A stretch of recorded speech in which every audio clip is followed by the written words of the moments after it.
The crack of lightning split the sky as Olivia Andrews stared out the window of her small cabin, watching raindrops race down the glass like the tears she'd been holding back for days. Animas Forks, Colorado, 1878, a mining town nestled in the San Juan Mountains that had given her refuge, but now threatened to wash away everything she'd built. "Not now," she whispered, her fingers gripping the windowsill as thunder boomed overhead. The Animas River was already swelling beyond its banks, threatening the town that had barely survived last season's harsh winter. Spring floods were common in these parts, but something about this storm felt different, more vengeful, more determined. Olivia had come to Animas Forks 3 years prior, following her father's death. At 23, she'd inherited his small but promising silver claim and the weathered cabin that now creaked around her. Most folks had been surprised when she announced she would work the claim herself rather than selling it off to the highest bidder. Women didn't run mining operations, at least that's what everyone told her. But Olivia wasn't most women. Another flash of lightning illuminated her small front yard, revealing the rapidly forming puddles that were quickly becoming small ponds. She should have left yesterday when Mr. Henderson from the general store warned everyone about the coming storm. But leaving meant abandoning everything she'd fought for, and Olivia Andrews wasn't one to surrender easily. A sharp knock at her door startled her. Who would be out in such weather? Cautiously, she crossed the room, her boots leaving wet prints on the wooden floor. "Who's there?" she called, reaching for the shotgun her father had taught her to use when she was just 15. "Mrs. Perkins sent me to fetch you," came a deep voice from the other side. "Rivers rising fast, towns evacuating to higher ground." Olivia pulled open the door to find a tall man standing on her porch, rain cascading off the brim of his wide Stetson. Even in the dim light, she could see he was soaked through, his duster doing little to keep him dry in the torrential downpour. "I'm not leaving," she said firmly, still holding the shotgun at her side.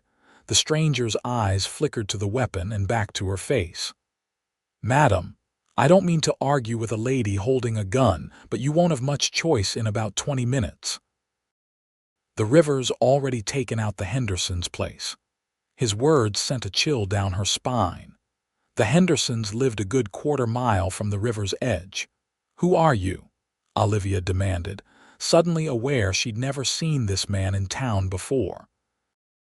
"Name's Riley Grayson," he said, removing his hat and revealing dark hair plastered to his forehead.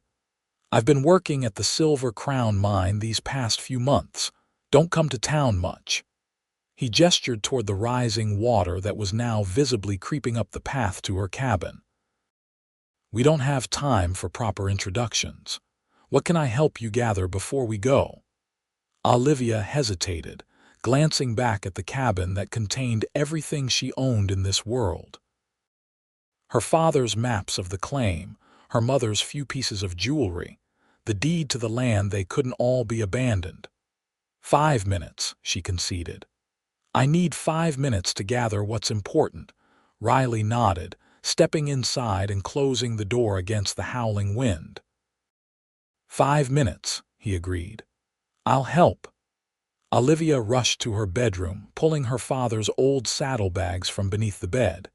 She stuffed them with the deed to the mine, her mother's silver locket, and the journal where she'd been meticulously tracking the mine's production. From beneath a loose floorboard, she retrieved a small pouch of silver coins, her emergency fund. When she returned to the main room, Riley was efficiently wrapping her china plates in cloth and placing them in a wooden crate. "Leave those," Olivia said. "They can be replaced." Riley looked up, his expression serious. "The water's rising faster than I expected. We need to go now." As if to emphasize his point, a loud crack sounded from outside, followed by the rush of water. Olivia rushed to the window to see the small footbridge that connected her property to the main road collapse under the force of the surging water. "We're cut off," she gasped. Riley joined her at the window, his expression grim. "My horse is tied out back. He's strong enough to carry us both through the shallower parts, but we need to leave now before there are no shallow parts left." Olivia grabbed her oilskin coat from the peg by the door and threw it over her shoulders. She cast one last look around the cabin, her throat tight with emotion. "It's just things, Miss Andrews," Riley said gently, seeming to read her thoughts. "Things can be rebuilt." "How do you know my name?" she asked, suddenly suspicious. A brief smile crossed his face. "Everyone knows about the stubborn woman running the silver and claim. Some admire you for it." He paused. "I count myself among them."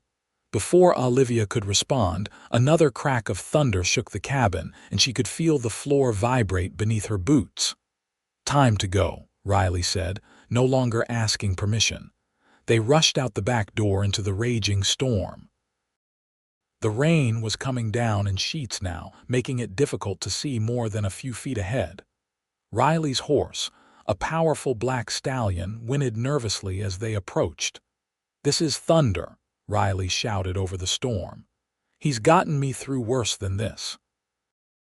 Somehow, Olivia doubted that, but she had little choice but to trust this stranger. Riley secured her saddlebags to Thunder's saddle, then in one smooth motion mounted and extended his hand down to her.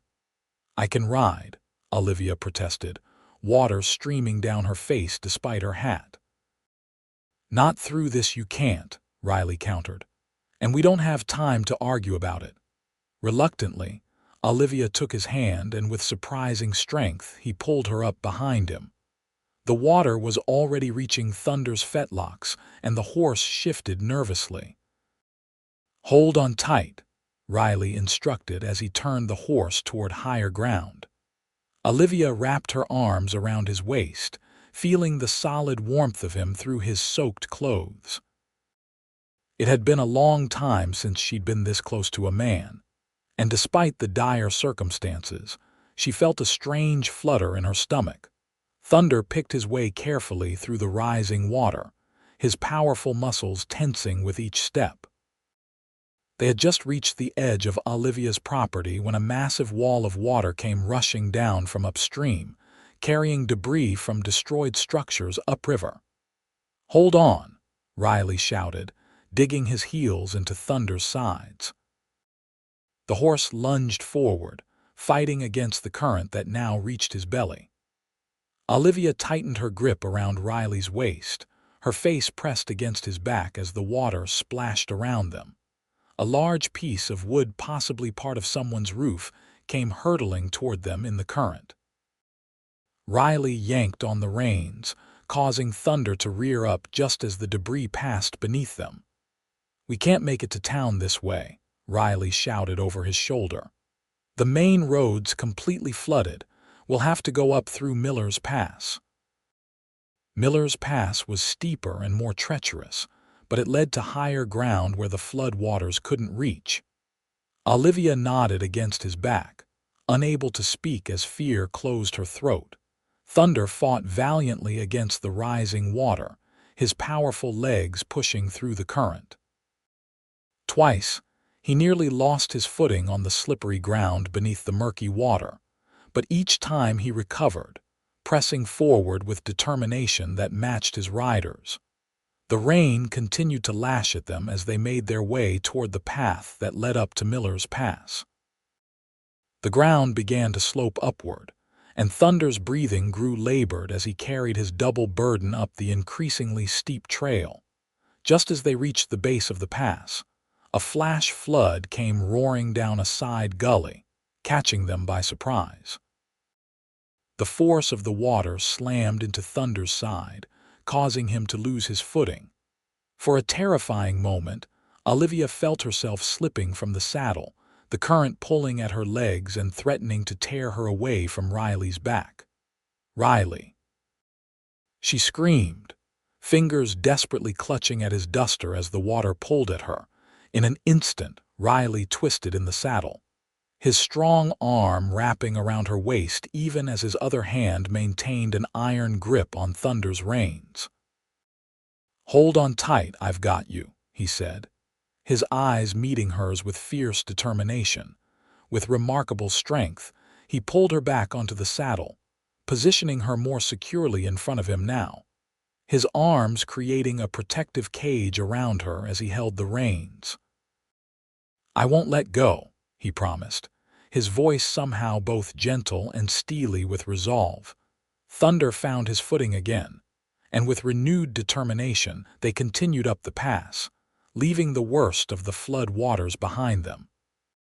Still, the trail was slick with mud, and the rain continued to fall in blinding sheets. As they climbed higher, Olivia became aware of Riley's steady heartbeat against her back, the rhythm somehow comforting despite the chaos around them.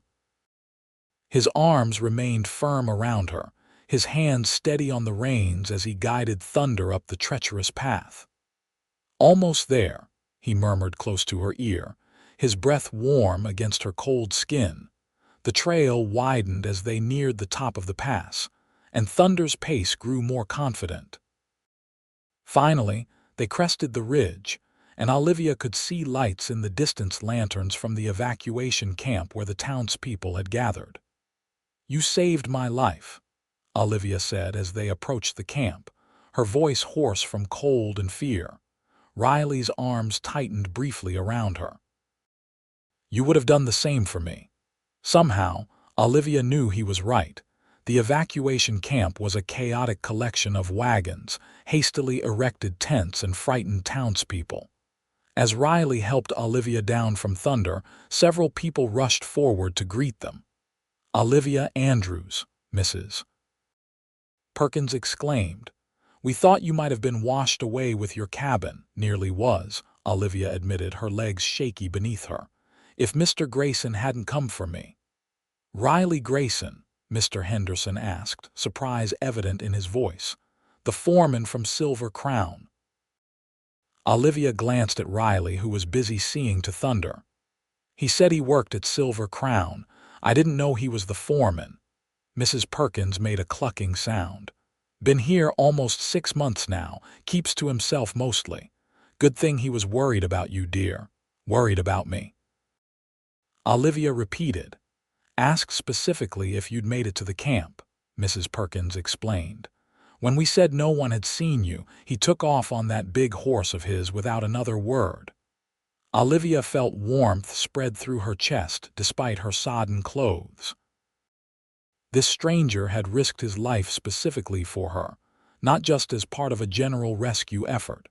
A hand touched her elbow, and she turned to find Riley standing there, his hat back on his head but still dripping. "Mrs. Perkins has a tent with some dry clothes," he said. "You should get changed before you catch your death."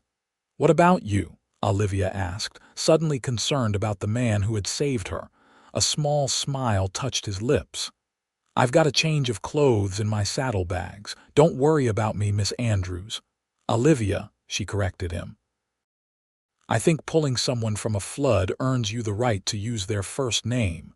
His smile widened slightly. "Olivia, then, and I'm Riley." "Thank you, Riley," she said softly. "I don't know how I can repay you." "No need," he replied, his eyes warm despite the cold rain still falling around them. "Just doing what needed doing." Mrs. Perkins guided Olivia to a tent where several women were huddled together, sharing blankets and dry clothes. As she changed out of her wet things, Olivia found her thoughts returning to Riley, his strength, his calm determination, and the feeling of security she'd experienced in his arms despite the raging waters around them. She emerged from the tent in borrowed clothes to find the rain had finally begun to slacken. Lanterns illuminated the camp, casting long shadows as people moved about, checking on neighbors and sharing what supplies they had managed to salvage. Riley stood at the edge of the camp talking with Sheriff Taylor, When he caught sight of her, he excused himself and walked over. "Feeling better?" he asked. "Warmer, at least," Olivia replied. "Any word about my cabin?" Riley's expression turned grim. "Sheriff says the water's still rising in the lower parts of town. We won't know the extent of the damage until morning at the earliest." Olivia nodded, trying to prepare herself for the likelihood that she had lost everything. "Where will you sleep tonight?" she asked. "I've got my bedroll," he said, gesturing to where Thunder was tethered. "I'll be fine under the trees over there." "In the rain?" Olivia frowned. "After you risked your life to save me," Riley shrugged. "I've slept in worse conditions." "At least share my tent," Olivia said, then blushed at how forward that sounded. "I mean, Mrs. Perkins arranged a space for me, and there's room enough that you wouldn't have to sleep in the mud." For a moment, Riley looked tempted, but then he shook his head. "Wouldn't be proper, and you've got your reputation to think of." "My reputation?" Olivia couldn't help but laugh. "I'm a woman running a mining claim alone. I think my reputation for propriety is already somewhat compromised in most people's eyes." "Not in mine," Riley said quietly. Something in his tone made Olivia's heart beat faster. Before she could respond, one of the miners called Riley's name, and he excused himself to help with securing the horses against the storm. Olivia watched him go, wondering about this man who seemed so different from the others she'd met since coming to Anima's Forks. Most men either dismissed her as incapable or saw her as a potential conquest, a vulnerable woman alone who might be persuaded to sell her claim for less than it's worth or marry for protection. Riley seemed to respect her independence while still offering help when it was truly needed. The night passed slowly, with many of the townsfolk too anxious to sleep. Olivia found herself sharing a tent with Mrs. Perkins and the Henderson girls, listening to their worried conversation about what might remain of the town when the waters receded. "At least we're all alive," Mrs. Perkins said, patting one of the Henderson girls on the shoulder. "Buildings can be rebuilt. My Jacob says the mine tunnels might be flooded," Mrs. Henderson fretted. "If that happens, there'll be no work for months." The Silver Crown was the largest operation in the area, employing nearly half the men in town. If it flooded, the economic impact would be devastating. "The upper tunnels should be safe," Olivia offered, thinking of her own smaller claim situated higher up the mountain. "And Riley, Mr. Grayson, seems capable. If anyone can get the mine running again quickly, I'd wager it would be him." Mrs. Perkins gave her a knowing look. "He is a handsome one, isn't he? And not married, from what I hear." Olivia felt her cheeks grow warm. "I was merely commenting on his professional abilities." "Of course, dear," Mrs. Perkins said with a smile that suggested she didn't believe that for a moment. "And it was purely professional concern that sent him racing off to save you specifically." "He would have done the same for anyone," Olivia insisted. Mrs. Henderson exchanged a glance with Mrs. Perkins. "Perhaps, but he didn't ask about anyone else when he arrived at camp, just you." Olivia fell silent, unsure how to respond. She had spent the last 3 years building walls around her heart, focusing solely on proving she could succeed where everyone expected her to fail. The idea of allowing herself to feel anything for a man, even one as apparently honorable as Riley Grayson, was terrifying. By dawn, the rain had stopped, though the sky remained overcast. Olivia emerged from the tent to find the camp already stirring, with men organizing into groups to head back down into town and assess the damage. Riley stood among them, looking surprisingly fresh despite having spent the night outdoors. His eyes found hers across the camp, and he nodded in greeting before returning his attention to Sheriff Taylor, who was assigning areas of responsibility. "Miss Andrews," Sheriff Taylor called when he spotted her. We're sending men down to check on the properties. Would you like to accompany the group heading toward your claim?" "Yes, please," Olivia said, stepping forward. "Grayson will lead that group," the sheriff said. "He knows the trail that's least likely to be washed out." Olivia nodded, trying to ignore the flutter in her stomach at the thought of spending more time with Riley. This was about her property, her livelihood, nothing more. The descent into town was slow and treacherous. The rain had stopped, but the ground was saturated, and several times they had to detour around sections of trail that had been washed away entirely. Riley led the way, his keen eyes spotting danger before they reached it, saving them from potential disaster more than once. As they neared the town, the devastation became apparent. Several buildings along the main street had been completely destroyed, their timber frames splintered and scattered by the force of the water. The general store still stood, though its front window was shattered, and mud coated everything inside up to waist height.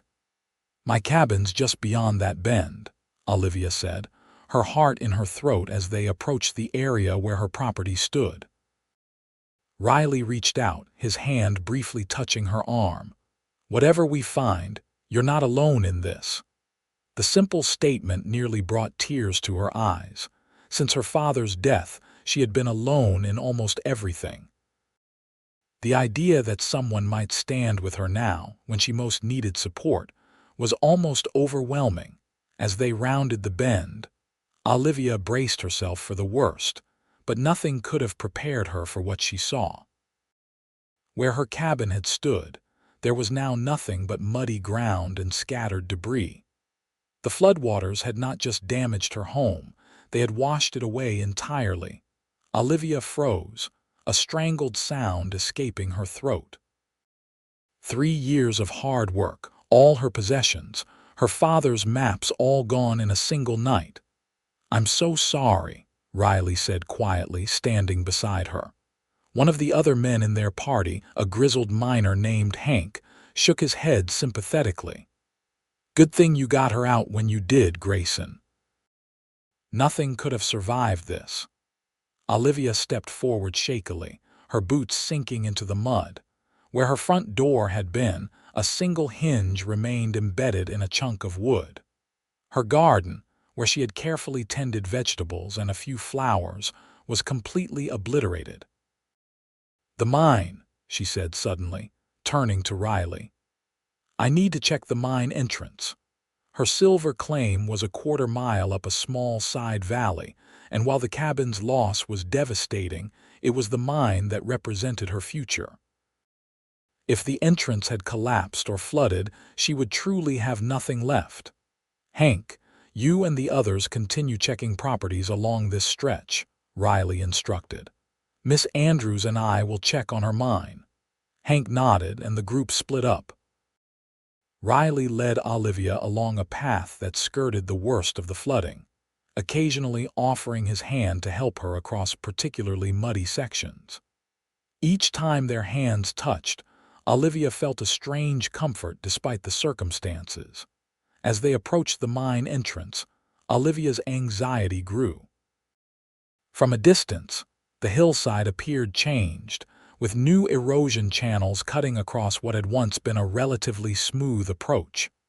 "Please," she whispered, though whether to Riley or to God she wasn't certain. When they finally reached the mine entrance, Olivia's heart sank. A section of the hillside above the entrance had given way, partially blocking the opening with rocks and mud. Whether the interior tunnels were flooded was impossible to tell without clearing the entrance. "It's not completely collapsed," Riley said, examining the damage with a professional eye. "With a few men and some tools, we could clear this in a day or two." "I can't afford to hire help right now," Olivia said, fighting to keep her voice steady. "Everything I had was in that cabin." Riley turned to face her, his expression serious. "I'll help, and I know others who will too." "This community takes care of its own, Olivia." "Why would you do that? You barely know me." A smile tugged at the corner of his mouth. I know enough. I know you stayed to protect what's yours when most would have fled. I know you've been running this claim successfully for 3 years when everyone said a woman couldn't do it. He paused. That tells me you're someone worth helping. Olivia blinked back tears. I don't know what to say. Say you'll accept the help, Riley replied simply.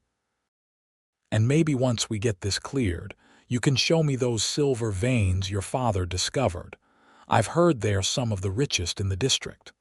Olivia narrowed her eyes, sudden suspicion flaring. Is that what this is about? You want my claim? Riley's expression reflected hurt before he carefully masked it. No, Olivia, that's not what this is about at all, but I understand why you might think that. He turned away. We should head back to camp before the light fades. Tomorrow's soon enough to start clearing the entrance. Shame washed over Olivia as she watched him start down the path. Riley, wait, she called. I'm sorry. That was unfair. He stopped but didn't turn around immediately. When he did face her, his expression was guarded. You have good reason to be suspicious. I've heard how some of the larger operations have been trying to pressure you to sell. That doesn't excuse my jumping to conclusions, Olivia said, approaching him. You risked your life to save mine. You didn't have to do that. Yes, I did, Riley said quietly. I could not try. Something in the way he said it made Olivia's heart beat faster. Why me? Why not the Hendersons or the Wilsons? Riley hesitated, then sighed. I've watched you these past few months from a distance. The way you handle yourself, your determination. I admired it. He looked away, seemingly embarrassed by the admission. When they said you hadn't made it to the evacuation camp, I couldn't bear the thought of. He trailed off. Of what? Olivia prompted softly. Of something happening to you when I might have prevented it, he finished. They stood in silence for a moment, the implications of his words hanging between them. Finally, Riley cleared his throat. We really should get back. It'll be dark soon. Olivia nodded, and they began the trek back to the evacuation camp.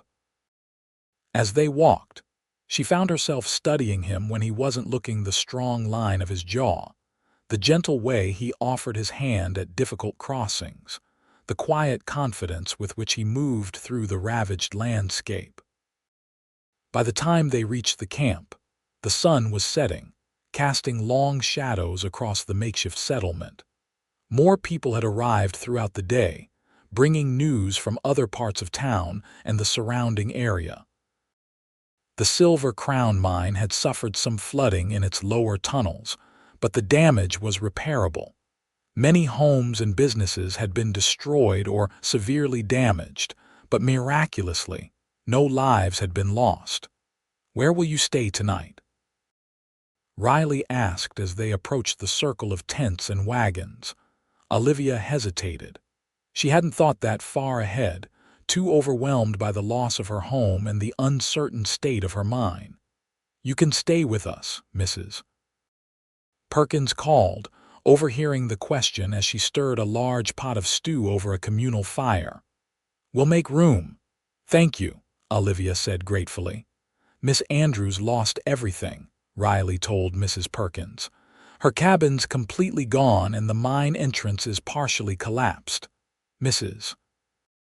Perkins clucked sympathetically. You poor dear. Well, you just stay with us as long as you need, and I've got some dresses that might fit you with a bit of taking in. That's very kind, Olivia said, touched by the offer. I can pay you once we get the mine reopened. Nonsense, Mrs.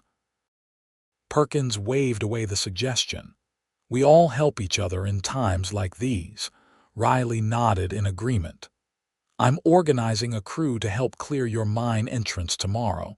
Should only take a day or two with enough hands. I can't ask you to do that, Olivia protested. You have responsibilities at Silver Crown. The owner's given permission for us to help the smaller operations get back on their feet, Riley explained. It's in everyone's interest for the whole district to recover quickly. Olivia was about to argue further when Sheriff Taylor approached. "Grayson, got a minute? Need to discuss tomorrow's recovery efforts." Riley excused himself, leaving Olivia with Mrs. Perkins, who was eyeing her speculatively. "That man has taken quite a shine to you," Mrs. Perkins commented as she handed Olivia a bowl of stew. "He's just being kind," Olivia insisted, though a part of her hoped there might be more to it. Mrs. Perkins raised an eyebrow. "Riley Grayson has a reputation as a fair man and a hard worker, but not one given to special kindness without reason." She lowered her voice.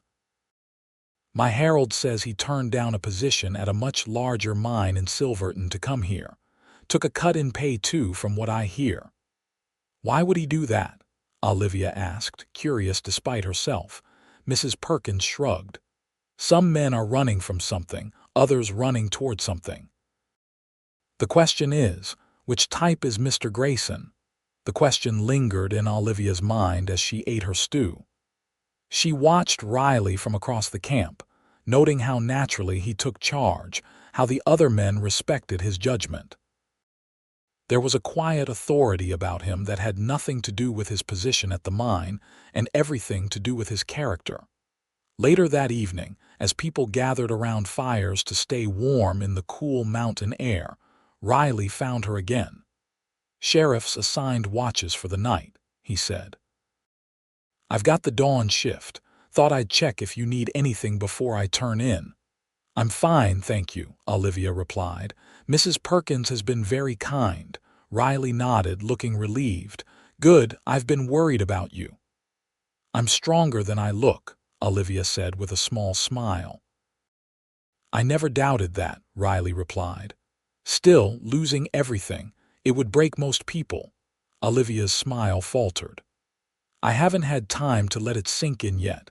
I suspect tomorrow, when we're clearing the mine entrance, reality will hit harder." "When that happens," Riley said gently, "remember you're not facing it alone." Their eyes met, and for a moment Olivia felt as though something important passed between them, an understanding, perhaps, or the beginning of something she wasn't yet ready to name. "Thank you, Riley," she said softly. "For everything." He tipped his hat. "Get some rest, Olivia. Tomorrow will be a long day." As she watched him walk away, Olivia realized that despite losing her home and possibly her livelihood, she felt a strange sense of hope. Something about Riley Grayson made her believe that perhaps the flood had washed away more than just physical structures. Perhaps it had also cleared a path for something new to begin. The next morning dawned clear and bright, a stark contrast to the storm that had devastated the town. Olivia woke early, having slept poorly on the borrowed blankets in Mrs. Perkins' crowded tent.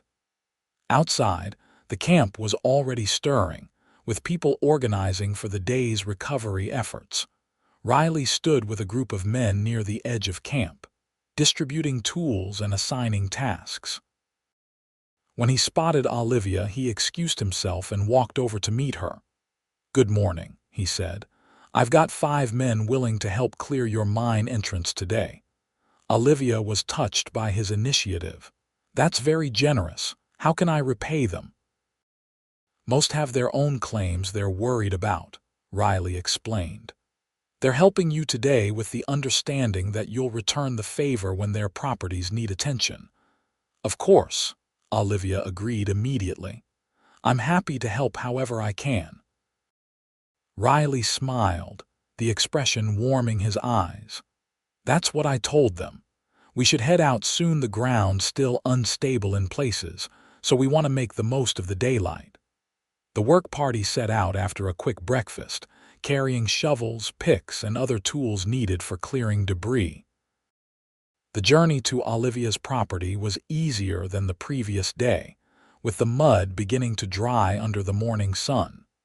When they reached the site where her cabin had stood, Olivia forced herself to look at the devastation with clear eyes. Nothing remained that could be salvaged. Even the chimney stones had been scattered by the force of the water. "We can rebuild," Riley said quietly, standing beside her. "Not today, but soon." Olivia nodded, turning away from the painful sight. "The mine first. Without that, I have no means to rebuild anything." At the mine entrance, the men set to work immediately, establishing a system for removing the rocks and mud that blocked the opening. Riley directed their efforts with calm efficiency, always seeming to know exactly where effort was most needed. Olivia worked alongside them, refusing to stand aside while others labored on her behalf. By midday, they had cleared enough debris to get a better look at the entrance tunnel. "It seems stable," Riley said, examining the timber supports. The collapse was mostly surface material that slid down from above, not structural damage to the mine itself. "Can we go in?" Olivia asked anxiously. Riley hesitated. "Let me check first.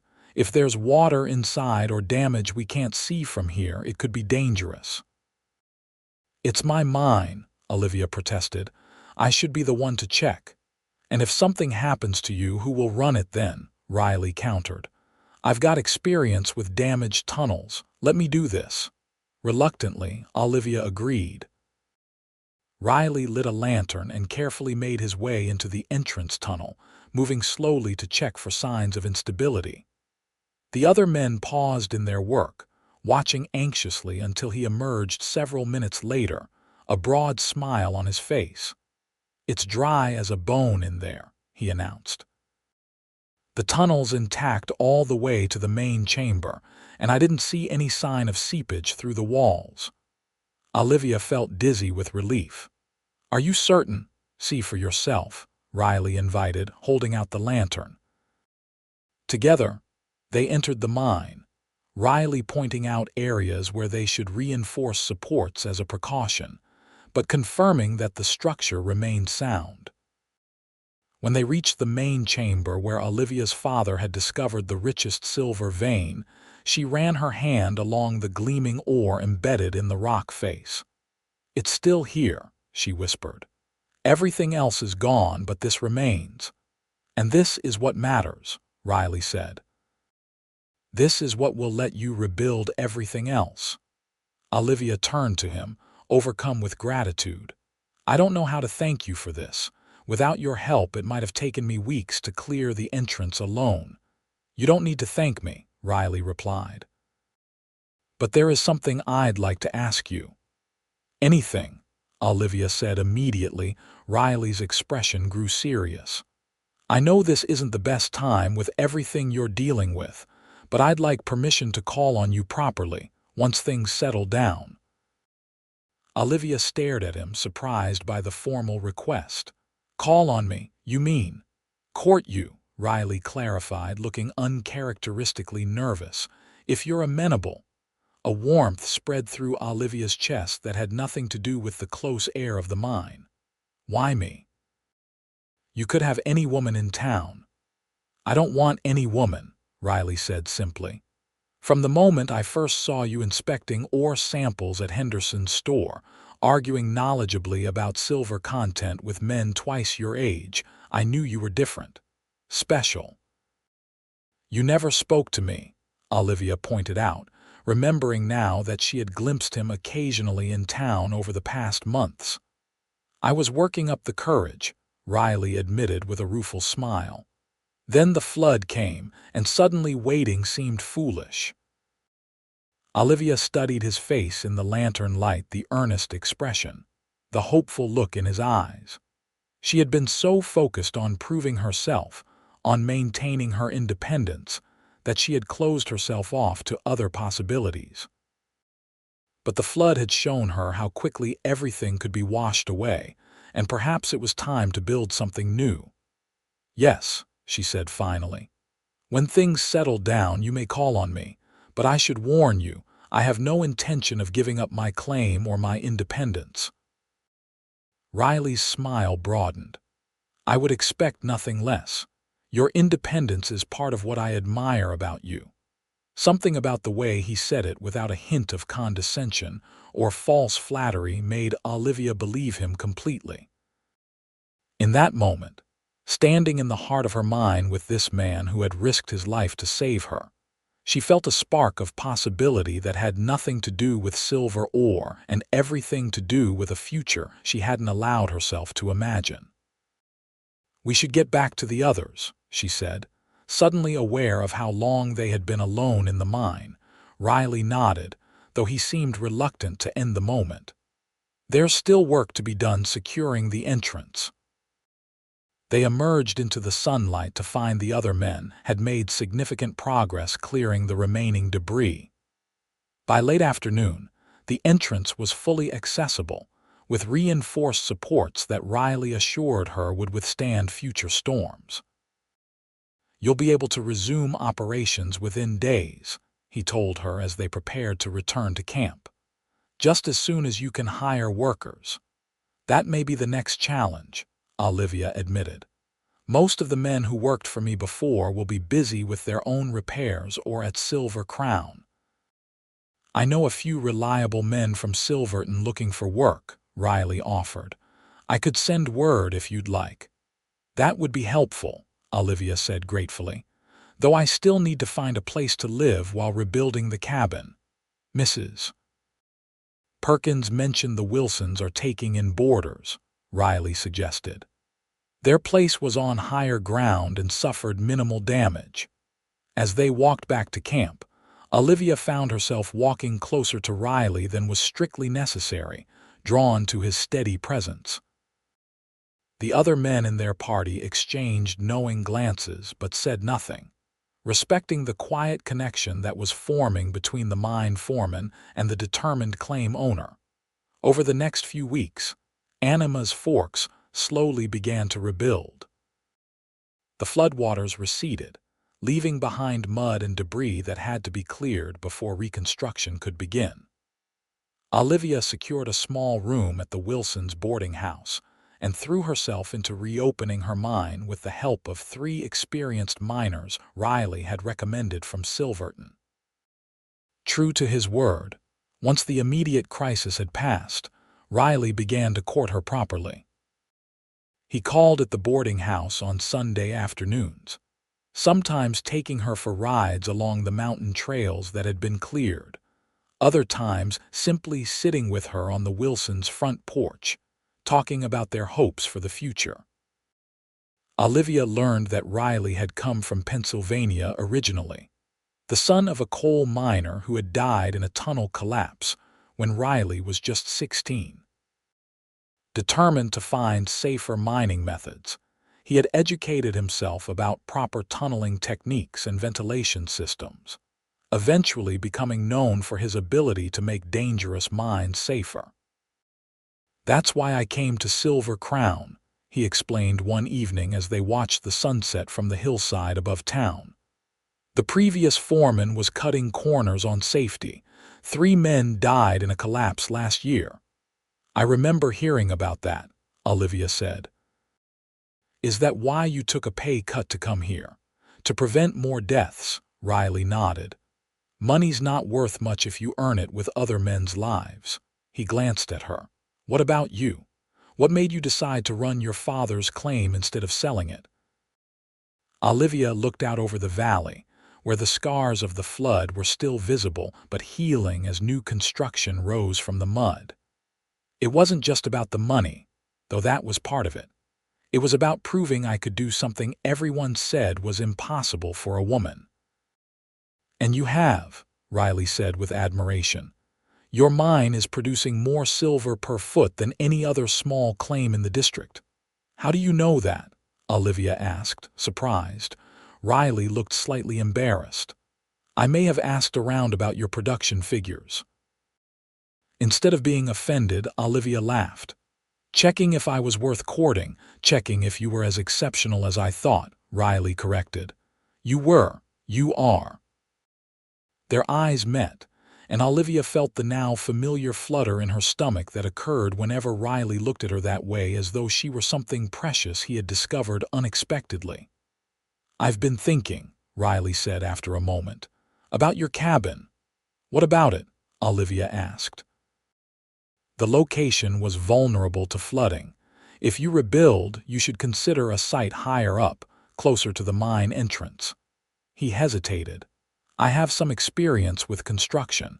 I could help design something more substantial.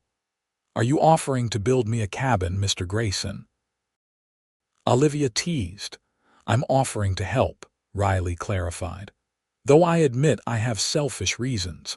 If I'm to continue calling on you, I'd prefer not to do it in Mrs. Wilson's parlor under her watchful eye. Olivia laughed again, appreciating his honesty. I've been saving to rebuild, but it will take time. The mine is producing well, but I've had additional expenses with the new workers. I have savings, Riley said carefully. I could invest in your operation. As a business arrangement, he added quickly, seeing her expression change. With proper terms. I can't accept your money, Olivia said firmly. That's not how I want things between us. Riley nodded, respecting her decision, though he looked disappointed. I understand. Just know the offer stands as a business proposition only. As summer progressed into fall, Olivia's mind continued to produce well, and she was able to put aside enough to begin rebuilding her cabin. True to his word, Riley helped with the design, suggesting a location on a rocky outcropping that would remain safe even if another flood came through the valley. On weekends and evenings when he wasn't working at Silver Crown, Riley would join the construction efforts, his carpentry skills proving nearly as impressive as his mining knowledge. Olivia worked alongside him, and together they watched as the cabin took shape larger and sturdier than her previous home, with a stone foundation and proper windows ordered from Denver. Their relationship deepened as they worked side by side, moving from formal courtship to genuine partnership. Riley never treated her as less capable because she was a woman, instead valuing her opinions and respecting her decisions regarding the mine and her home. By late October, with snow threatening in the high country, the cabin was finally completed. On the day Olivia moved in, Riley arrived with a housewarming gift, a rocking chair he had crafted himself from local pine. It's beautiful, Olivia said, running her hand along the smooth arms.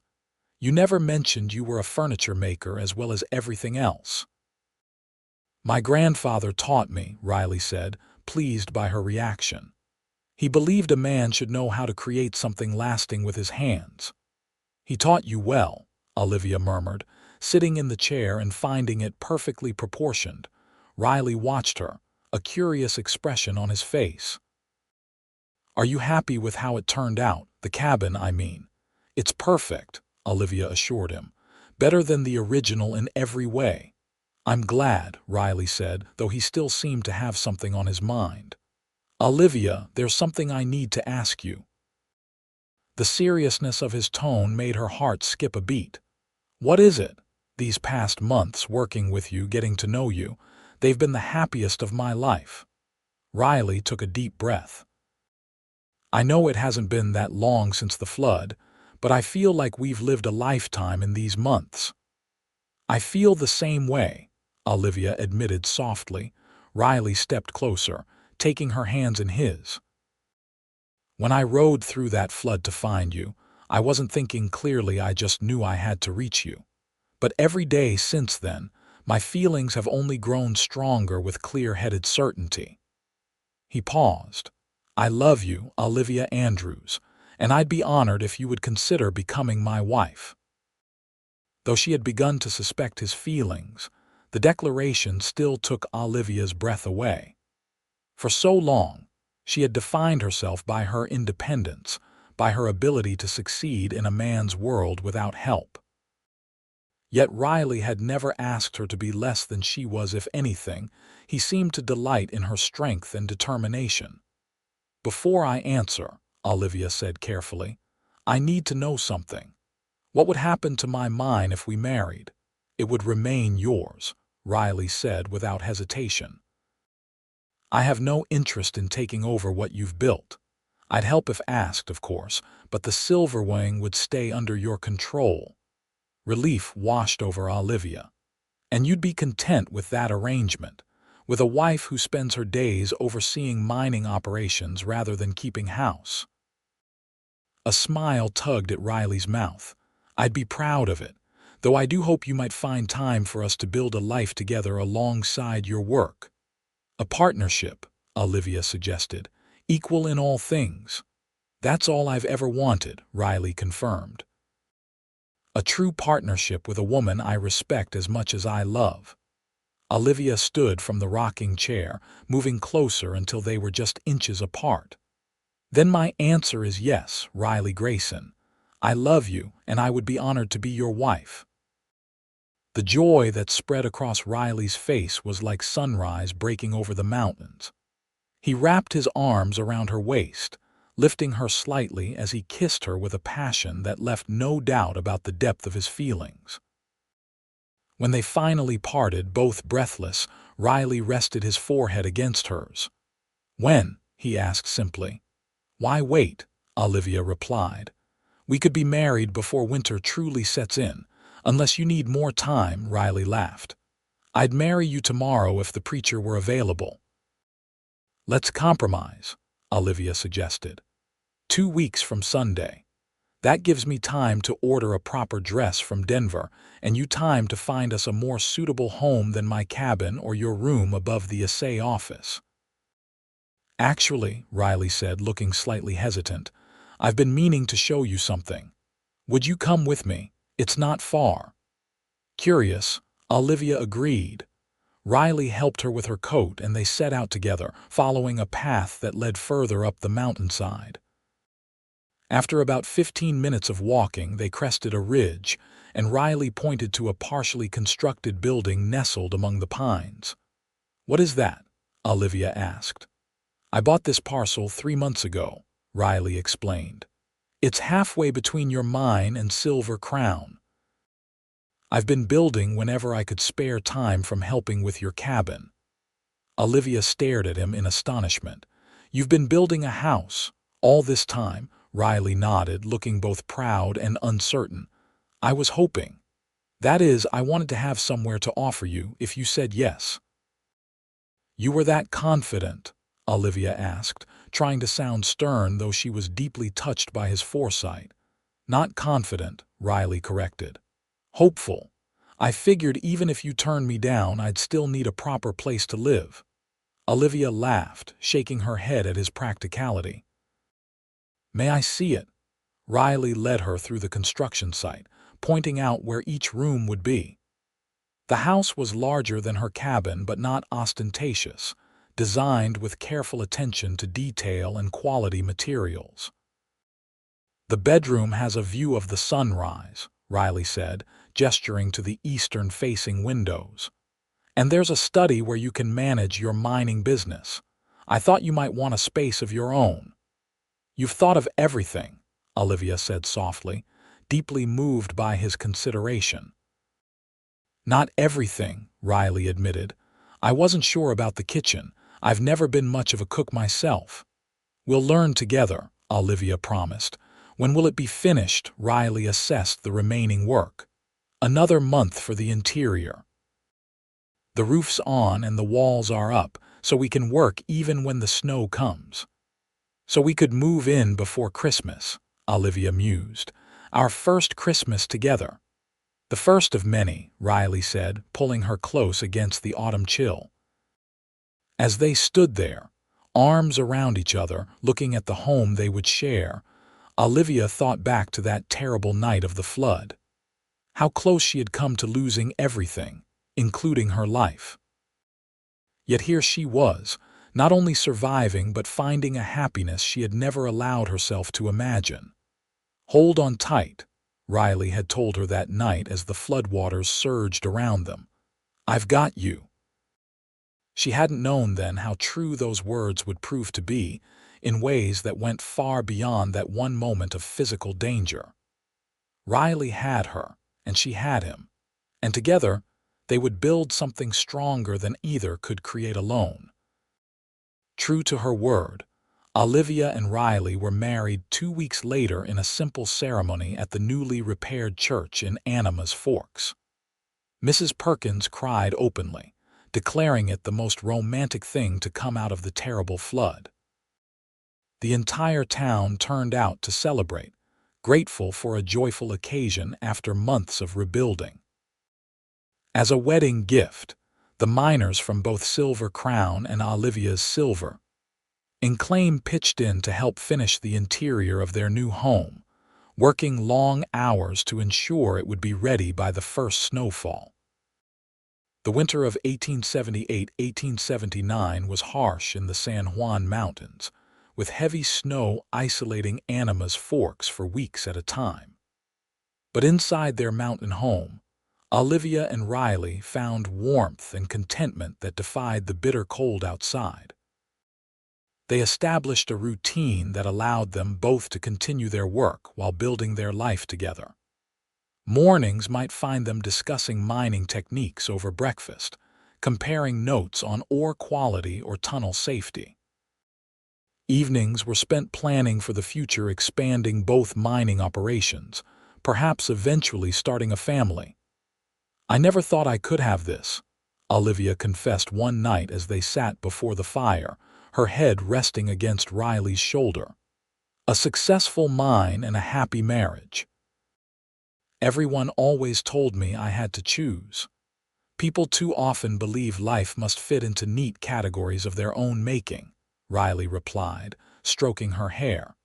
"I'm grateful you had the courage to prove them wrong."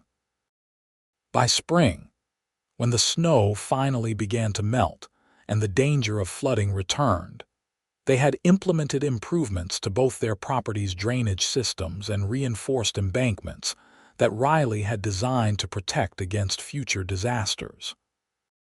Standing together on their porch, watching the Animas River swell with snowmelt but remain safely within its newly strengthened banks, Olivia felt a profound sense of security that went beyond physical safety.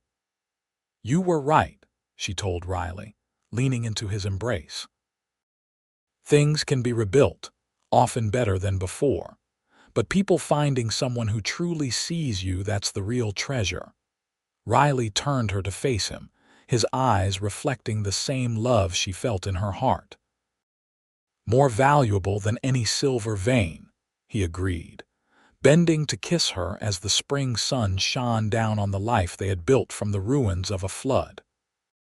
5 years later, Olivia stood on that same porch, watching as Riley taught their 3-year-old son James how to pan for gold in the small creek that ran near their property.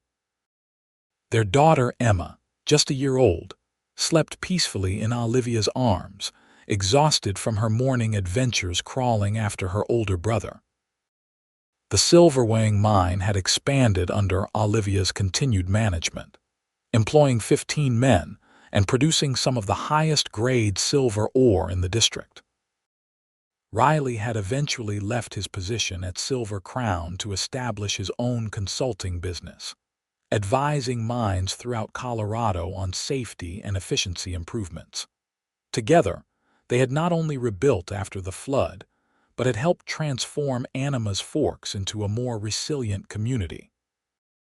Their success inspired other women to pursue unconventional paths, and Riley's innovative mining techniques were being adopted throughout the region, saving countless lives. As she watched her husband and son laughing together in the sunshine, Olivia thought about how a single moment can change the course of a life. If Riley hadn't ridden through the floodwaters to find her that night, if she hadn't accepted his help in rebuilding, if either of them had been too afraid to risk their hearts, none of this would exist. "Mama," James called, holding up a small pan. "I found something shiny." Olivia smiled, adjusting Emma in her arms as she walked down to join them. "Let's see what treasure you've discovered." As the family gathered around the pan, examining the small flake of mica that James had mistaken for gold, Olivia caught Riley's eye over their son's head. The look that passed between them held all the words they didn't need to say aloud: gratitude for what they had found in each other, pride in what they had built together, and love that had only deepened with each passing year. In a land as unpredictable and sometimes harsh as the Colorado wilderness, they had created something enduring. Not just in the silver they mined from the mountains or the home they had built on solid ground, but in the family they had become, supporting each other through every challenge, celebrating every triumph, holding on tight through it all. And when the spring floods came each year, bringing memories of that fateful night when their story began, Riley would pull Olivia close and whisper the words that had become something of a promise between them. "Hold on tight. I've got you." To which Olivia would always reply, with the certainty that comes from years of proven trust, "And I've got you too."